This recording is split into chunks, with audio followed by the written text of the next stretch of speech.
அனைவருக்கும் வணக்கம். இப்போ நம்ம பார்க்க இருக்கக்கூடிய இந்த காணொளி பழனி மலை முருகனை பற்றிய சில வியக்கத்தக்க செய்திகளை தான் நாம இன்னைக்கு இந்த காணொளியில பார்க்க போறோம். வாங்க காணொளிக்குள் போகலாம். சங்க இலக்கியங்களில் இது திரு ஆவினன்குடி என்று அழைக்கப்படுகிறது. இந்த தலமானது ஏறத்தாழ 2000 ஆண்டுகளுக்கு முற்பட்ட பழமை வாய்ந்தது என்று கூறுகின்றனர். மலை மீது உள்ள அந்த கோயிலை சேர மன்னன் எழுப்பியதாக ஒரு வரலாறும் உண்டு. இந்த தலமானது முருகனுடைய 6 படை வீடுகளுள் 3ஆம் படை வீடாக விளங்குகின்றது. இத்தலத்தில் வீற்றிருக்கக்கூடிய முருகன் தண்டாயுதபாணி என்ற பெயரில் வணங்கப்படுகிறார்.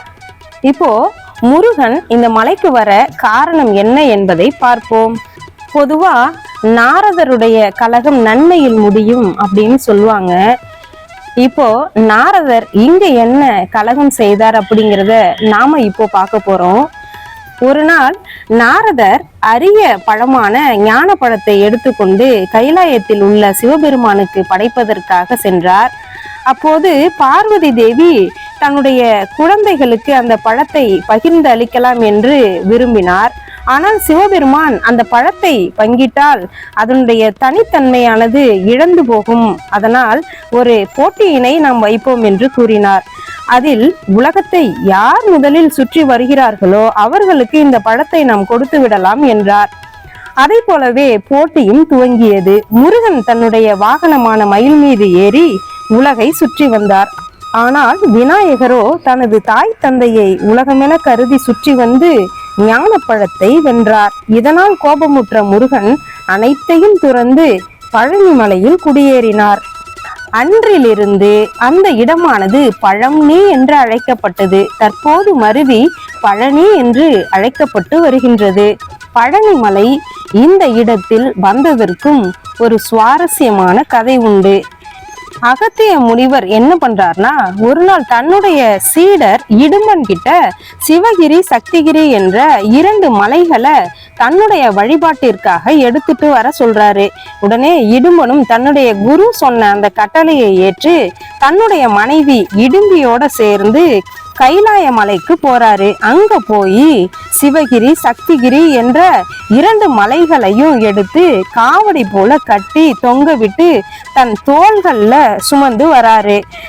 2 மலைகளை தன்னுடைய தோல்ல சுமந்துட்டு வர்றதால இடும்பனுக்கு தோள்கள்ல வலி ஏற்படுது. உடனே அந்த பாரம் தாங்காம கொஞ்ச நேரம் இறக்கி வச்சுட்டு இளைப்பாடுறாரு.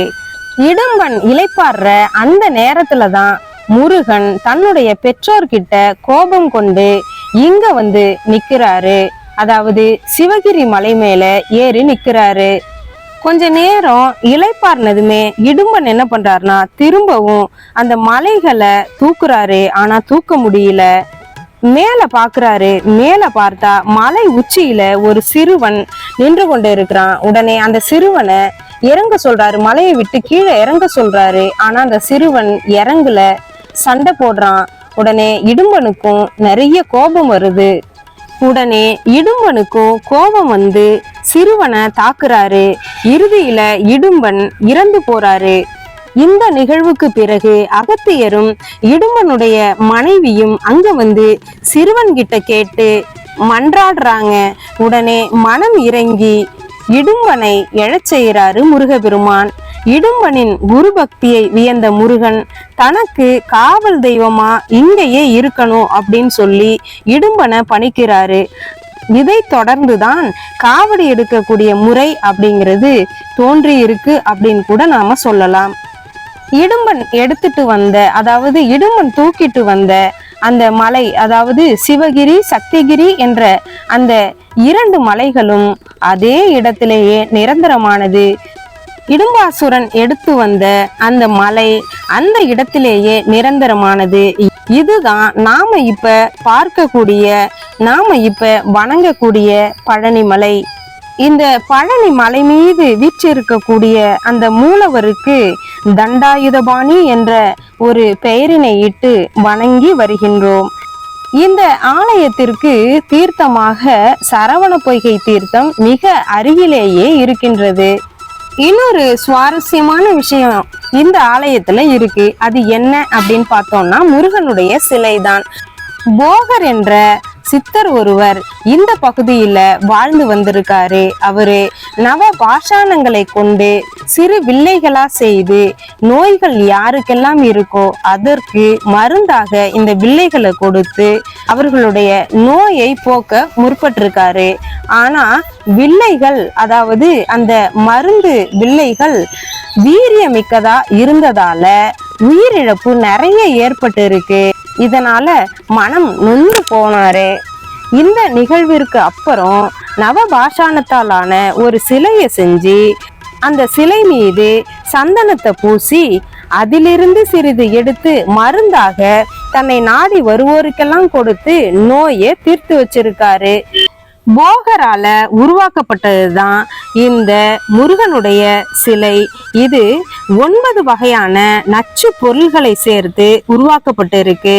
இந்த சிலையானது தற்போது சிதிலமடைஞ்சு, அதாவது சிறிது பழுதுபட்டு இருக்கு.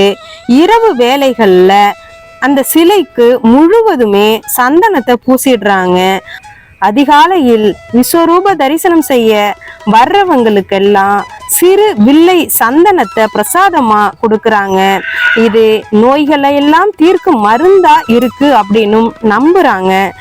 முருகன் சிலை மீது உள்ள அந்த வெப்பம் காரணமா இரவு வேளையில ஒரு விதமான நீர் வெளியாகுது, அதாவது வியர்வை போன்று வெளியாகுது. இரவில் மட்டுமே இந்த நீரை முருகனின் உடம்பு வெளியேற்றுகிறது.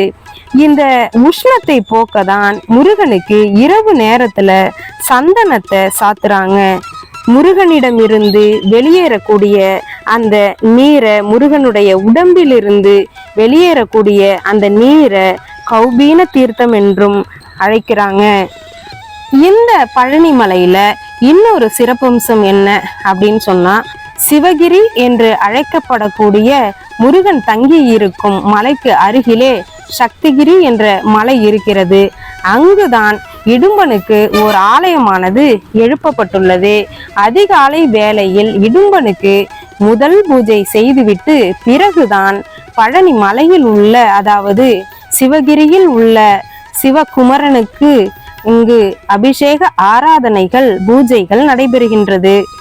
இந்த தலத்துல வீற்றிருக்கக்கூடிய முருகன் ராஜனாகவும் ஆண்டியாகவும் காட்சியளிக்கிறார் அப்படிங்கிறது தான் நமக்கு தெரியும். ஆனா இந்த தலத்துல முருகன் 6 விதமான கோலங்களில் பக்தர்களுக்கு காட்சியளிக்கிறார். என்னென்ன கோலங்களில் அவர் நமக்கு காட்சியளிக்கிறார் என்பதை நாம் பார்ப்போமா? அதாவது இந்த ஆலயத்திலே 6 கால பூஜைகள் நடைபெறுகின்றது. அதுல முதலாம் பூஜையாக விழா பூஜை என்பது நடைபெறுகிறது. அப்போது சந்நியாசி கோலத்திலே நமக்கு காட்சியளிக்கிறார். இரண்டாவதாக சிறு காலசந்தி பூஜை என்ற ஒரு பூஜை நடக்கிறது. அப்போது முருகன் வேடர் கோலத்தில் நமக்கு காட்சியளிக்கிறார். மூன்றாவதாக காலசந்தி பூஜை. இந்த பூஜையின் போது பால சுப்பிரமணியராக நமக்கு முருகன் காட்சி தருகிறார். நான்காவதாக உச்சிக்கால பூஜை நடைபெறுகிறது. அந்த நேரத்தில் வைதீகனாக இவர் நமக்கு காட்சியளிக்கிறார். ஐந்தாவதாக சாயரட்சை பூஜை நடைபெறுகிறது. அந்த வேளையில் முருகன் நமக்கு ராஜயோக அலங்காரத்தில் நமக்கு காட்சியளிக்கிறார், அதாவது ராஜனாக நமக்கு காட்சியளிக்கிறார். ஆறாவதாக ராக்கால சந்தன அலங்காரம். இதில் வயதான ஒரு முதியவராக நமக்கு தோற்றமளிக்கிறார் முருகன். ஆண்டி கோலத்தில் உள்ள முருகனை நாம் தரிசிக்கும் போது நமக்கு சிறந்த பலன்கள் கிட்டும் என்பது ஐதீகமாக உள்ளது. ராஜ அலங்காரத்துல முருகனை நாம் வழிபடும் போது தொழில் வளர்ச்சி முன்னேற்றம் ஏற்படுது. ஆண்டி கோலத்துல நாம் முருகனை வழிபடும் போது வழக்குகள்ல வெற்றி கிடைக்குது. வைதீக கோலத்துல நாம் முருகனை வழிபடும் போது நோய், மனக்குழப்பம் நீங்குது. பால சுப்பிரமணியராக முருகனை நாம் வழிபடும் போது குழந்தை வரம் கிட்டுது. வேடனாக நாம் முருகனை வழிபடும் போது எதிரிகளுடைய தொல்லை நீங்கி பயம் நீங்குகிறது. புஷ்ப அலங்காரத்தில் முருகனை நாம் தரிசிக்கும் போது மகிழ்ச்சியை உண்டாக்குகிறது. சந்நியாசி கோலத்தில் நாம் முருகனை தரிசிக்கும் போது சகல பிரச்சனைகளிலிருந்தும் விடுபட்டு நல்லதொரு வாழ்வு கிட்டுகிறது. இந்த ஆலயத்துல வைகாசி விசாகம், பங்குனி உத்திரம், திருக்கார்த்திகை, கந்தசஷ்டி விழான்னு எல்லா விழாக்களுமே வெகு விமரிசையா கொண்டாடப்படுவது வழக்கமா இருக்கு. தமிழ் கடவுளான முருகனை நாம் போற்றுவோம். முருகனுக்கு அரோகரா. நன்றி, வணக்கம் நண்பர்களே. மீண்டும் நல்ல ஒரு காணொளியில் சந்திப்போம். முருகன் அருள் அனைவருக்கும் கிடைக்கட்டும்.